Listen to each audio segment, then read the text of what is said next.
And the Lord said to Joshua, "Do not fear and do not be dismayed. Take all the fighting men with you, and arise, go up to Ai.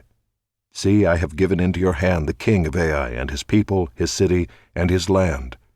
And you shall do to Ai and its king as you did to Jericho and its king. Only its spoil and its livestock you shall take as plunder for yourselves. Lay an ambush against the city behind it." So Joshua and all the fighting men arose to go up to Ai. And Joshua chose 30,000 mighty men of valor, and sent them out by night. And he commanded them, "Behold, you shall lie in ambush against the city behind it. Do not go very far from the city, but all of you remain ready. And I and all the people who are with me will approach the city. And when they come out against us just as before, we shall flee before them. And they will come out after us until we have drawn them away from the city. For they will say, 'They are fleeing from us just as before.' So we will flee before them. Then you shall rise up from the ambush and seize the city, for the Lord your God will give it into your hand. And as soon as you have taken the city, you shall set the city on fire. You shall do according to the word of the Lord. See, I have commanded you." So Joshua sent them out. And they went to the place of ambush and lay between Bethel and Ai, to the west of Ai. But Joshua spent that night among the people. Joshua arose early in the morning and mustered the people and went up, he and the elders of Israel, before the people to Ai. And all the fighting men who were with him went up and drew near before the city and encamped on the north side of Ai, with the ravine between them and Ai. He took about 5,000 men and set them in ambush between Bethel and Ai, to the west of the city. So they stationed the forces, the main encampment that was north of the city, and its rear guard west of the city. But Joshua spent that night in the valley. And as soon as the king of Ai saw this, he and all his people, the men of the city, hurried and went out early to the appointed place toward the Arabah to meet Israel in battle. But he did not know that there was an ambush against him behind the city. And Joshua and all Israel pretended to be beaten before them and fled in the direction of the wilderness. So all the people who were in the city were called together to pursue them, and as they pursued Joshua, they were drawn away from the city. Not a man was left in Ai or Bethel who did not go out after Israel. They left the city open and pursued Israel.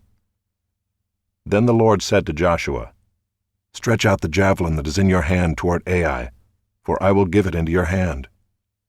And Joshua stretched out the javelin that was in his hand toward the city, and the men in the ambush rose quickly out of their place, and as soon as he had stretched out his hand, they ran and entered the city and captured it. And they hurried to set the city on fire. So when the men of Ai looked back, behold, the smoke of the city went up to heaven, and they had no power to flee this way or that, for the people who fled to the wilderness turned back against the pursuers. And when Joshua and all Israel saw that the ambush had captured the city, and that the smoke of the city went up, then they turned back and struck down the men of Ai. And the others came out from the city against them, so they were in the midst of Israel, some on this side and some on that side. And Israel struck them down until there was left none that survived or escaped. But the king of Ai they took alive and brought him near to Joshua. When Israel had finished killing all the inhabitants of Ai in the open wilderness where they pursued them, and all of them to the very last had fallen by the edge of the sword, all Israel returned to Ai and struck it down with the edge of the sword. And all who fell that day, both men and women, were 12,000, all the people of Ai. But Joshua did not draw back his hand with which he stretched out the javelin until he had devoted all the inhabitants of Ai to destruction. Only the livestock and the spoil of that city Israel took as their plunder, according to the word of the Lord that he commanded Joshua. So Joshua burned Ai, and made it forever a heap of ruins, as it is to this day.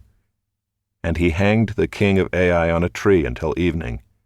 And at sunset Joshua commanded, and they took his body down from the tree, and threw it at the entrance of the gate of the city, and raised over it a great heap of stones, which stands there to this day. At that time Joshua built an altar to the Lord, the God of Israel, on Mount Ebal, just as Moses, the servant of the Lord, had commanded the people of Israel, as it is written in the book of the law of Moses, an altar of uncut stones, upon which no man has wielded an iron tool. And they offered on it burnt offerings to the Lord, and sacrificed peace offerings. And there in the presence of the people of Israel he wrote on the stones a copy of the law of Moses which he had written. And all Israel, sojourner as well as native-born, with their elders and officers and their judges, stood on opposite sides of the ark before the Levitical priests who carried the ark of the covenant of the Lord, half of them in front of Mount Gerizim, and half of them in front of Mount Ebal, just as Moses the servant of the Lord had commanded at the first, to bless the people of Israel. And afterward he read all the words of the law, the blessing and the curse, according to all that is written in the book of the law. There was not a word of all that Moses commanded that Joshua did not read before all the assembly of Israel, and the women, and the little ones, and the sojourners who lived among them.